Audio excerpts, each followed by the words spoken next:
میں نے گہری سانس لی اور کسی قدر درست لہجے میں بولا, میں نے کہا تھا نا تمہیں یہ سب دکھانے کی ضرورت نہیں ہے اور نہ بتانے کی ضرورت ہے, صرف یہ کہہ دینا کافی ہے کہ تم مرشد کی داشتہ ہو. وہ شرمندہ ہو گئی. مجھے بھی اپنے الفاظ کی بے رحمی کا احساس ہوا. معاف کرنا, اصل میں اس مزاج کا آدمی نہیں ہوں, مجھے عورت کی عزت کرنا سکھایا گیا ہے. تب بھی تم مجھے جہنم سے نہیں نکال کر لے جا سکتے؟ میں کہاں لے جا سکتا ہوں, میں تو خود در بدر مارا مارا پھر رہا ہوں, اور تم نے خود کوشش کیوں نہیں کی؟ میں اکیلی عورت کہاں جا سکتی ہوں؟ اور تم دیکھ رہے ہو مقدر نے مجھے کیسا بنایا ہے. کیا میں کہیں مردوں سے بچ کر سکون سے رہ سکتی ہوں؟ اگر میں یہاں سے بنا سوچے سمجھے نکل جاتی تو آج ایک مرشد کے بجائے نہ جانے کتنے مرشدوں کا شکار ہو گئی ہوتی. یو آر رائٹ, جب تک تقدیر تمہارے لیے آسانی نہیں کرتی ہے تمہیں یہیں رہنا چاہیے. بس یہی سوچ کر یہاں سے نہیں نکلی, لیکن اب تم ایک امید بن کر آئے ہو. تم مرشد کے دشمن ہو, طاقتور بھی ہو, مجھے پناہ بھی دے سکتے ہو. یقین کرو میں 2 وقت کے کھانے اور تن کے کپڑوں کے علاوہ کچھ نہیں مانگوں گی تم سے. میں ملازمہ بن کر رہ لوں گی. زرین, میں تمہیں ساتھ لے کر نہیں جا سکتا. ابھی مجھے خود نہیں معلوم کہ میں کہاں جاؤں گا. تمہیں بچانے کے لیے میں یہ کر سکتا ہوں کہ تم دونوں کو بند کر جاؤں. شاہ رخ کے ساتھ؟ نہیں, میں اس کے ساتھ بند ہونا پسند نہیں کروں گی. وہ تمہارا کزن ہے. بے شک ہے, لیکن وہ میرے لیے اچھے ارادے نہیں رکھتا. ابھی تک تو اسے مرشد کا خوف ہے اور میرا رویہ اسے مجبور کرتا رہتا ہے. لیکن اگر میں اس کے ساتھ بند ہو گئی تو شاید وہ اس موقع سے فائدہ اٹھا لے. پہلے میرا خیال تھا کہ زرین نے مرشد کے دیے ہوئے موقع سے فائدہ اٹھا کر چوکیدار سے تعلقات قائم کر رکھے تھے, لیکن اب مجھے پتا چلا کہ وہ اندر سے شریف عورت ہی تھی. مرشد سے تعلق اس کی مجبوری ہے اور اس سے اس کی شرافت پر کوئی حرف نہیں آتا, اور اسی وجہ سے وہ شاہ رخ میں دلچسپی لینے کے باوجود اس سے وہ تعلق قائم کرنے کو تیار نہیں تھی جس کی ہمارا معاشرہ اور مذہب اجازت نہیں دیتا ہے. میں تذبذب میں تھا. سچ تو یہ تھا کہ اس کے سوال کا جواب میرے پاس نہیں تھا. میں نے چائے کا مگ نیچے رکھا اور کھڑا ہو گیا. اس کے چہرے پر مایوسی چھا گئی. آئی ایم سوری زرین, میں چاہنے کے باوجود تمہاری کوئی مدد نہیں کر سکتا. وہ میرے ساتھ باہر تک آئی. تو کیا تم مجھے ایسے ہی چھوڑ جاؤ گے؟ ہاں, تو کیسے چھوڑ کر جاؤں؟ تم مجھے باندھ کر جاؤ تاکہ مرشد کو کسی حد تک تمہیں یقین دلا سکوں کہ میں نے اپنی مرضی سے تمہارے ساتھ تعاون نہیں کیا تھا بلکہ مجبوراً کیا تھا. ٹھیک ہے, ویسے تمہارے ہاتھ کا نیل بھی یہ بتانے کے لیے کافی ہے. اس جیسے شخص کے لیے کافی نہیں ہے. میں اندر آیا اور اس کے اپنے دوپٹے سے اس کے ہاتھ اور پیر مضبوطی سے باندھ دیے. یہ کام خاصا مشکل تھا کیونکہ دوپٹہ بھی ریشمی تھا اور اس کی جلد بھی, اس لیے گرہ مضبوطی سے نہیں آ رہی تھی اور میں زیادہ کس کر باندھنا نہیں چاہتا تھا. اس کے ہاتھ پاؤں باندھنے کے دوران میں اس کے قریب ہوا تو اس کی جسمانی کشش واضح ہونے لگی. میں گھبرا رہا تھا. بہرحال کسی نہ کسی طرح میں نے اسے باندھ ہی دیا. میرا ارادہ تھا کہ یہاں سے نکلنے کے بعد کسی محفوظ مقام پر پہنچ کر مرشد کو کال کر کے بتا دوں گا کہ میں اس کے آدمیوں کو بے بس کر کے نکل آیا ہوں. بس کچھ دیر اور برداشت کر لو, پھر مرشد کے آدمی آ کر تمہیں آزاد کر دیں گے. ہو سکتا ہے زندگی کی قید سے ہی آزاد کر دیں. ویسے بھی مرشد کا دل اب مجھ سے بھر گیا ہے اور ایسا لگ رہا ہے جیسے وہ مجھ سے جان چھڑانا چاہتا ہے. مرشد جیسے لوگ کسی کا لحاظ نہیں کرتے. اگر اس نے تم سے جان چھڑانی ہوتی تو اب تک وہ یہ کام کر چکا تھا. ویسے میرا نہیں خیال کہ وہ کبھی تمہیں چھوڑنا پسند کرے گا. کیوں؟ کیونکہ میں نے دنیا بھر کی عورتیں دیکھی ہیں لیکن تمہاری جیسی خوبصورت عورتیں بہت کم دیکھی ہیں. میرا نہیں خیال کہ کوئی شخص تم سے جان چھڑانا چاہے گا چاہے وہ مرشد جیسا عیاش ہی کیوں نہ ہو. وہ شرمائی, پھر بولی, لیکن مرشد انسان نہیں ہے جو کسی عورت کی خوبصورتی سے ہمیشہ کے لیے متاثر ہو جائے. وہ ایک ایسا درندہ ہے جسے گوشت کھانے سے مطلب ہے اور اس کا دل بہت جلد بھر جاتا ہے. بہرحال مجھے امید ہے کہ مرشد تمہارے ساتھ برا سلوک نہیں کرے گا. وہ بے وقوف نہیں ہے. وہ جان جائے گا کہ میں نے تمہیں کس طرح آزاد کرایا اور اس کے بعد وہ شاید مجھے معاف نہ کرے. تم اس کے لیے بہت اہم آدمی ہو. یہ تو میں بھی جانتا تھا کہ میں مرشد کے لیے کتنا اہم تھا اور میرے فرار کے بعد اس کا عتاب یقیناً ان دونوں پر نازل ہوتا. خاص طور سے زرین اس کے غصے کا نشانہ بنتی کیونکہ اسی نے شاہ رخ کو آواز دے کر باہر سے بلوایا تھا جس کے بعد میں آزاد ہو گیا تھا. میں تذبذب میں پڑ گیا. میرے اندر سے کوئی کہہ رہا تھا کہ پہلی فرصت میں یہاں سے نکل بھاگو, لیکن دوسری جانب میرا ضمیر اس مجبور اور مظلوم عورت کو اس طرح چھوڑ کر جانے کی اجازت نہیں دے رہا تھا جو بعد میں یقینی طور پر اس کے عتاب کا نشانہ بنتی. لیکن میں اسے ساتھ لے کر کہاں پھرتا؟ اچانک مجھے خیال آیا کہ میں اسے عبداللہ والی کوٹھی میں رکھوا سکتا تھا. اگر عبداللہ اسے ملازم نہ بھی رکھتا تو اسے کہیں اور ملازمت دلوا سکتا تھا. یہ خیال آتی میں نے اس کی بندشیں کھول دی. اس نے حیرت سے مجھے دیکھا. یہ کیا کر رہے ہو؟ میں نے فیصلہ بدل دیا. اب تم میرے ساتھ چل رہی ہو. میں کوشش کروں گا کہ تمہیں کہیں نوکر رکھوا دوں. سچ؟ ہاں, لیکن اس سے آگے میری ذمہ داری نہیں ہوگی. مرشد سے بچنا بھی تمہارا اپنا کام ہوگا. مجھے منظور ہے. ایک بار میں جہنم سے نکل جاؤں تو سب کر لوں گی. بس مجھے کھڑا ہونے کے لیے پاؤں میں زمین چاہیے. میں نے محسوس کیا کہ وہ کچھ زیادہ خوش فہم ہو رہی تھی. ہمارے معاشرے میں اگر عورت کسی مرشد سے نہ بھی چھپ رہی ہو تب بھی اس کے لیے اکیلے زندگی گزارنا بہت مشکل ہے, خاص طور سے جب وہ زرین کی طرح بے پناہ حسن بھی رکھتی ہو. لیکن یہ سب بات کے معاملات تھے. ابھی تو یہاں سے نکلنا تھا.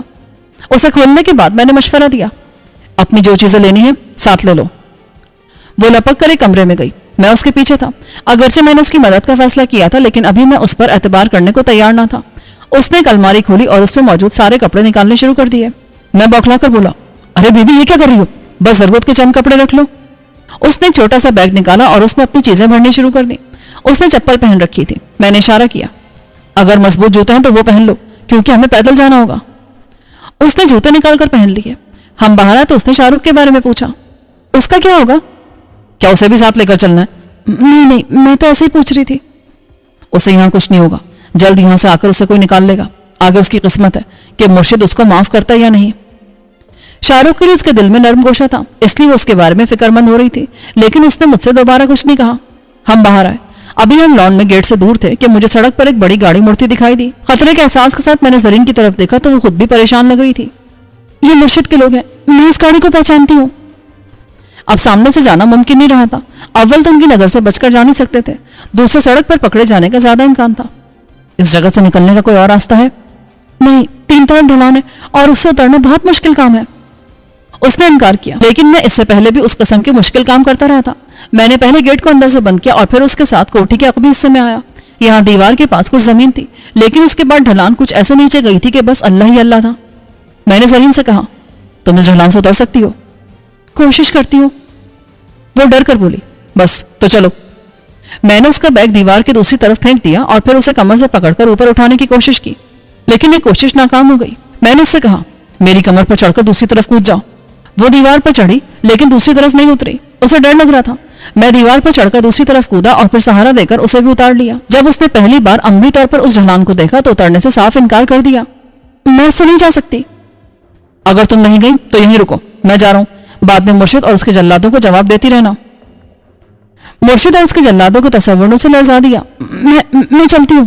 شاباش, میرے پیچھے آؤ اور آواز مت نکالنا, بے شک کھائی میں گر جاؤ تب بھی. میں نے اس کا بیگ اٹھا لیا. میں نیچے اترنے لگا. یہ ڈھلان دیکھنے میں خطرناک لگ رہی تھی. در حقیقت اتنی خطرناک نہیں تھی کیونکہ اس میں پتھر بھی ابھرے ہوئے تھے اور جھاڑیاں بھی تھی جن کو پکڑ کر آرام سے نیچے اترا جا سکتا تھا. لیکن یہ آسانی میرے لیے تھی کیونکہ مجھے اس قسم کی ڈھلانوں پر چڑھنے اور اترنے کا وسیع تجربہ تھا.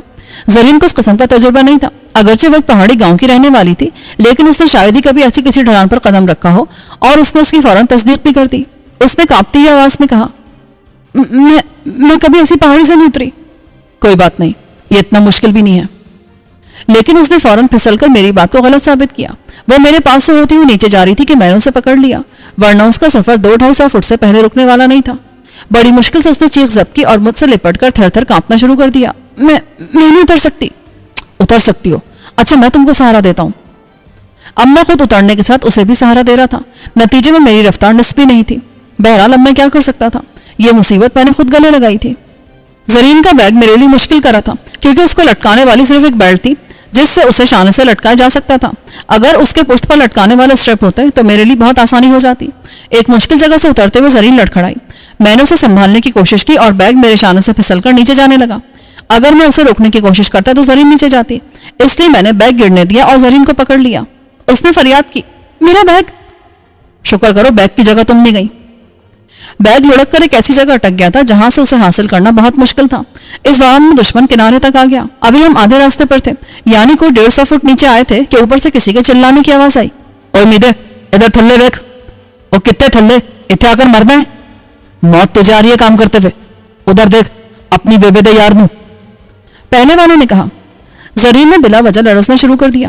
ان کو پتہ چل گیا, وہ آ رہے ہیں. ابھی وہ اوپر ہیں اور ہم ان کو نظر نہیں آ رہے, لیکن جلدی اترو. اگر ان کی نظر پڑ گئی تو وہ پکڑنے کے بجائے اوپر سے گولی مار دیں گے. اس بار ہم تیزی سے نیچے گئے کیونکہ ڈھلان کسی قدر بہتر ہو گئی تھی اور زرین بھی اب خود اتر رہی تھی, اس لیے مزید 5 منٹ بعد ہم نیچے پہنچ گئے تھے. اسی لمحے اوپر موجود افراد کی نظروں میں بھی آ گئے. انہوں نے چلانے کے ساتھ فائرنگ بھی شروع کر دی. 300 فٹ کی دوری کچھ خاص نہیں ہوتی, لیکن خوش قسمتی سے ان کے پاس رائفلیں نہیں تھیں. ان کے پاس پستول اور شارٹ گن تھی جن کی مار زیادہ نہیں ہوتی. اس کے باوجود ہم نیچے تھے اور گولیاں بلندی کی وجہ سے مہلک ثابت ہو سکتی تھیں. بھاگو زرین.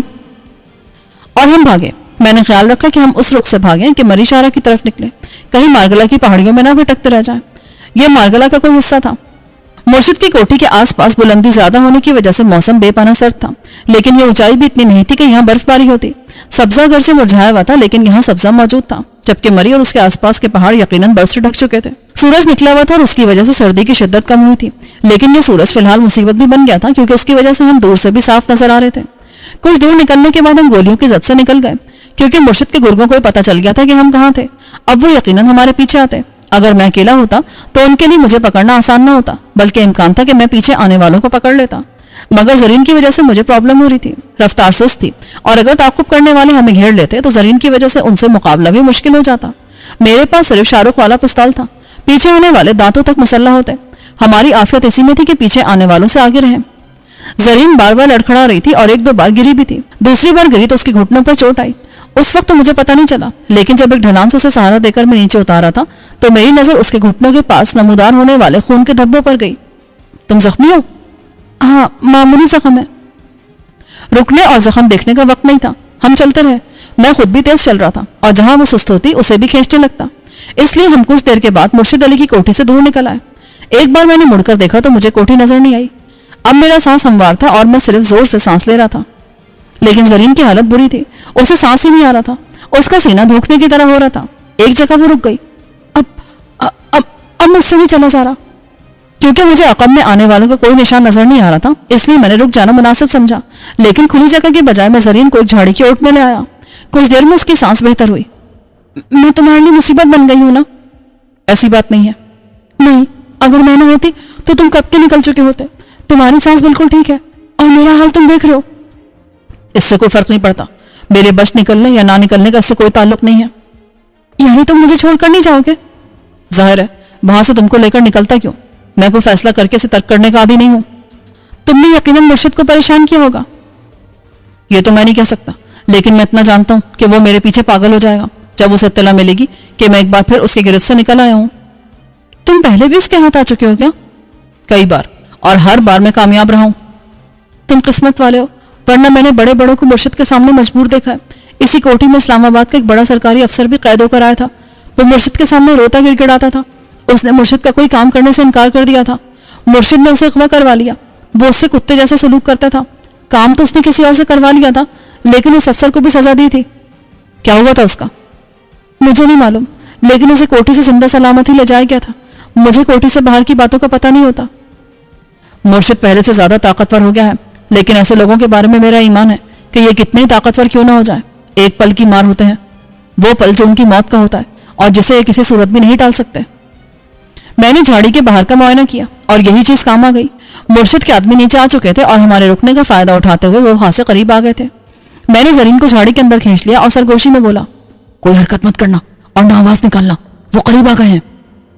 زرین کی آنکھیں خوف سے پھیل گئیں۔ یہ زیادہ بڑی جھاڑی نہیں تھی، لیکن اس کے ایک طرف چٹان تھی اور ہم جھاڑی اور چٹان کے درمیان میں تھے۔ میں نے زرین کو اندر کر دیا اور خود سامنے والے حصے میں تھا۔ اگر کوئی اس طرف سے آ جاتا اور جھاڑی کے اندر جھانکتا تو میں اسے بلا تعمل شوٹ کر دیتا۔ ان کی آوازیں قریب آ گئیں۔ اوئے، وہ ادھر تو نہیں ہے؟ میتے کو پکارنے والے اور مجھے اس کا والد قرار دینے والے نے کہا۔ اتنی جلدی وہ کہیں نہیں جا سکتے۔ مجھے فاضلی کی آواز آئی تو میرا دل رک گیا۔ عام لوگوں کی بات الگ تھی، میں ان سے آسانی سے نمٹ سکتا تھا، لیکن فاضلی بہت تیز بندہ تھا، اس کا مقابلہ کرنا آسان نہیں تھا۔ میری وجہ سے مرشد نے فوری طور پر اسے روانہ کیا تھا، لیکن اسے کیسے اندازہ ہوا کہ میں قید سے نکل گیا ہوں؟ اس سوال کا جواب بھی فوری مل گیا۔ شاہ رخ کی آواز آئی، تم لوگوں نے آنے میں دیر کر دی، ورنہ میری کال ملتے چل پڑتے تو اسے نکلنے کا موقع نہیں ملتا۔ اور بکواس نہ کر، تجھے معلوم ہے کہاں سے آئے؟ اور تو نواب کا بچہ کیا کر رہا تھا؟ تجھے اس کام کے لیے رکھا تھا؟ فاضلی نے اسے لتاڑا، میرا کیا قصور ہے؟ اگر زرین کو کچھ ہو جاتا تو مرشد بادشاہ نے مجھے نہیں چھوڑنا تھا۔ وہ تو اب بھی نہیں چھوڑے گا، تجھے معلوم ہے کون بندہ کوٹھی سے فرار ہوا ہے؟ اگر زرین اس کے ساتھ نہ بھاگتی تو مرشد اسے بھی نہ چھوڑتا۔ بہرحال اب تو تیار ہو جا۔ میں نے اپنی حماقت پر خود کو دل کھول کر سنائی۔ مجھے شاہ رخ کی بات پر یقین کرنے کے بجائے اس کی تلاشی لینی چاہیے تھی۔ اس کے پاس موبائل فون تھا اور اس نے مرشد کو اطلاع دے دی تھی۔ وہ صحیح کہہ رہا تھا، فاضلی اور اس کے ساتھی دیر سے آئے تھے، کیونکہ اسے کمرے میں بند کرنے کے بعد بھی میں کوئی پون گھنٹہ کوٹھی میں رہا تھا۔ لیکن میری قسمت اچھی تھی، ورنہ میں دوبارہ پکڑا جاتا۔ اب بھی صورتحال اچھی نہیں تھی، آس پاس دشمن پھیلے ہوئے تھے اور وہ جھاڑیوں کی تلاشی لے رہے تھے، لیکن ان کا زور دوسری طرف ڈھلان پر واقع جھاڑیوں کی طرف تھا۔ اس طرف اتفاق سے یہ ایک ہی بڑی جھاڑی تھی، اس لیے ان کے خیال میں ہم یہاں چھپنے کی کوشش نہیں کریں گے۔ ہم نے کوشش کی بھی نہیں تھی، ہم تو یہ سستانے کے لیے رکے تھے۔ فاضلی اور شاہ رخ کو اتنے قریب پا کر زرین کی حالت غیر ہو گئی، وہ چٹان اور میرے درمیان گھسی جا رہی تھی۔ میں نے پستول بالکل تیار کر لیا تھا۔ مجھے فاصلی کو مار کر زیادہ خوشی ہوتی۔ اس نے عتیق کو مارنے کی کوشش کی تھی اور مرشد کے آدمیوں میں مجھے وہی سب سے زیادہ خطرناک لگا تھا۔ اگرچہ فتح خان اس سے زیادہ خطرناک تھا، لیکن وہ مرشد علی کا خاص آدمی نہیں تھا، بس اس کے لیے کام کرتا تھا اور فاضلی اس کے لیے کام کرتا تھا۔ ایسے آدمی سے جلد از جلد چھٹکارا ہی ٹھیک تھا، لیکن ان دونوں کی یا میری قسم نہیں آئی تھی، اس لیے وہ وہاں سے ہٹ کر آگے جانے لگے۔ ان کے ساتھ کم سے کم 20 درجن افراد تھے۔ اتنے لوگوں سے مقابلہ کرنا نہایت دشوار تھا، وہ بھی صرف ایک پستول کے ساتھ۔ اس لیے میری کوشش تھی کہ ایسی نوبت نہ آئے، مگر ساتھ ہی مجھے یقین تھا کہ وہ اس جھاڑی کی تلاشی بھی ضرور لیں گے۔ زرین پشت سے مجھ سے اس طرح چپکی ہوئی تھی کہ جیکٹ کے باوجود اس کے وجود کی نرمی اور لطافت میں محسوس کرا تھا۔ اس نے میرے کان میں سرگوشی کی۔ مجھے لگ رہا ہے ادھر چٹان میں خلا ہے۔ کہاں؟ میں نے سر گھما کر دیکھنے کی کوشش کی، لیکن جھاڑی کے اس حصے میں روشنی نہ ہونے کی وجہ سے مجھے کچھ نظر نہیں آیا۔ تمہیں کیسے پتا چلا؟ میرا ہاتھ چلا گیا تھا اس خلا میں، شکر ہے کہ چیخ بھی نکلی۔ میں نے اسے ایک طرف کرنے کی کوشش کی، لیکن اس کوشش میں جھاڑی ہلنے لگی۔ میں یکدم ساکت ہو گیا۔ جھاڑی ہلانے کا مطلب آ بیل مجھے مار کہنا تھا۔ دوسرے فوراً متوجہ ہو جاتے۔ تم پیچھے ہو کر اس خلا کا جائزہ لو۔ نہیں، اس میں کوئی کیڑا یا چوہا ہوا تو؟ وہ تمہیں کھا نہیں جائے گا زرین، مجھے جانے کے لیے تم پر سے گزرنا پڑے گا، اور اس دوران میں جھاڑی ہلی تو ان لوگوں کو پتہ چل جائے گا، وہ ہمیں یہی گولی مار دیں گے۔ تم مجھ پر سے گزر جاؤ۔ اس نے اجازت دے دی۔ مجبوراً مجھے اس پر سے گزر کر جانا پڑا۔ میں اس پر سے گزر کر چٹان کے دوسری طرف پہنچا اور اس خلا میں جھانکا تو پہلے تو مجھے مایوسی ہوئی۔ یہ اتنا چھوٹا لگ رہا تھا کہ اس میں تو کیا، شاید زرین بھی نہیں جا سکتی تھی۔ پھر میں نے سوچا کوشش کرنے میں کیا حرج ہے۔ میں جسم کو توڑ مروڑ کر اس خلا میں داخل ہوا۔ خلا تنگ تھا، لیکن اس میں داخل ہوا جا سکتا تھا۔ میں نے ممکنہ حد تک اندر ہو کر زرین کو آواز دی، تم بھی آ جاؤ، لیکن بہت تنگ جگہ ہے۔ وہ آئی اور میری نسبت آسانی سے اس خلا میں سما گئی۔ کچھ دیر بعد زرین نے دہشت زدہ لہجے میں کہا، میرے پاؤں پر کچھ چل رہا ہے۔ میں نے اس کے منہ پر ہاتھ رکھا۔ لال بیگ ہوگا۔ میری توقع کے مطابق اس نے چیخ مارنے کی کوشش کی، لیکن میں پہلے ہاتھ رکھ چکا تھا۔ میرے کان باہر سے آتی آوازوں پر لگے تھے، اور اب اس جھاڑی کی باری آ گئی تھی۔ وہ لوگ اسے کھنگال رہے تھے۔ یہ میدے اور شیدے قسم کے لفنگے تھے جو کام کم کر رہے تھے، اور ان کی زبان زیادہ چل رہی تھی۔ وہ جو گفتگو اس وقت کر رہے تھے اس کا ایک لفظ بھی اشاعت کے قابل نہ تھا۔ وہ لوگ ذہنی طور پر دیوالیہ تھے۔ میرا غصے سے برا حال تھا، کیونکہ میرے ساتھ ایک عورت بھی کھڑی یہ سب سن رہی تھی، اور یہ بات بھی اس کے بارے میں تھی۔ کاش کہ میں اکیلا ہوتا تو ان کی زبانیں کھینچ لیتا۔ زرین بھی کیڑے مکوڑوں کا خوف بھول گئی۔ نہ جانے کتنی دیر تک وہ دونوں اپنے اندر کی غلاظت باہر نکالتے رہے۔ جب وہ دفان ہوئے تو میں نے سکون کا سانس لیا۔ تب مجھے احساس ہوا کہ زرین رو رہی تھی۔ میں نے اس کے منہ پر سے ہاتھ ہٹا لیا۔ مجھے افسوس ہے۔ تمہیں کیوں افسوس ہے؟ میں ہوں ہی اس قابل۔ فضول باتیں نہ کرو۔ اگر تم اس قابل ہوتی تو کیا میں تم کو ایسے لیے پھر رہا ہوتا؟ میں نے تم میں کچھ تو دیکھا ہے نا، تبھی اپنی جان کی پرواہ کیے بغیر تمہیں اپنے ساتھ لے لیا۔ یہ بھونکنے والے کتے ہیں، ان کی پرواہ کرو گی نا تو زندگی حرام ہو جائے گی۔ سچ کہہ رہے ہو کہ تمہارے نزدیک میں اتنی اچھی عورت ہوں؟ اتنی ہی اچھی جتنی کہ وہ عورت ہو سکتی ہے جسے سوا اس کے باپ، بھائی اور شوہر کی کسی نے نہ دیکھا ہو۔ تمہارے ساتھ جو کچھ ہوا اس میں تمہارا کیا قصور ہے؟ اگر پاگل کتا آدمی کو کاٹ لے تو قصور آدمی کا ہوتا ہے یا کتے کا؟ اس کی اعصابی کشیدگی کم ہونے لگی۔ وہ میرے شانے سے سر ٹکائے بے آواز روتی رہی۔ میں دل ہی دل میں اللہ کا شکر ادا کرتا رہا کہ اس نے مجھے توفیق دی اور میں ایک عورت کو ظلم اور ناانصافی کے ماحول سے نکال سکا۔ ہم کوئی آدھا گھنٹہ اس چٹانی خلا میں رہے۔ جب مجھے یقین ہو گیا کہ فاضلی اور اس کی پارٹی دفع ہو گئی ہے تو میں نے پہلے زرین کو نکلنے کو کہا۔ وہ آرام سے نکل گئی۔ اصل مشکل مجھے پیش آئی۔ میری جیکٹ 2 جگہ سے پھٹ گئی تھی اور جسم پر خراشیں آ گئی تھیں۔ زرین کو کم رگڑ کا سامنا کرنا پڑا تھا، لیکن حالت اس کی بھی زیادہ اچھی نہ تھی۔ اس کا سویٹر اور شانے سے قمیض پھٹ گئی تھی۔ ایک کونے سے خون جھلک رہا تھا۔ ابھی ہم جھاڑی میں تھے کہ میں نے زرین سے کہا، تم یہیں رکو، میں ذرا باہر کا جائزہ لے لوں۔ ادھر کو ایسی ویسی بات ہوئی تو میں ان لوگوں کو متوجہ کرنے کے لیے دور نکل جاؤں گا، اور اگر تم سے بچھڑ جاؤں تو تم اسلام آباد کے پتے پر پہنچ جاؤ گی نا؟ کوشش کروں گی۔ کیا تم مجھے چھوڑ جاؤ گے؟ نہیں، احتیاطاً کہہ رہا ہوں۔ میں نے اسے عبداللہ کی کوٹھی کا پتہ یاد کرایا۔ جب اس نے اچھی طرح یاد کر لیا تو میں نے اس سے کہا، تم شہر پہنچنے کے بعد کسی بھی رکشہ ٹیکسی میں بیٹھ کر یہاں پہنچ سکتی ہو، تمہیں صرف پتہ بتانا پڑے گا۔ لیکن میرے پاس رقم نہیں ہے۔ اس کی فکر مت کرو، وہاں پہنچ کر تم صرف میرا نام لینا، میں ہوں یا نہ ہوں تمہیں وہاں پناہ مل جائے گی۔ کیا تم مجھے چھوڑ کر بھاگنے کی سوچ رہے ہو؟ نہیں بابا، میں احتیاطاً کہہ رہا ہوں، میں نے کہا اور جھاڑی سے باہر نکل آیا۔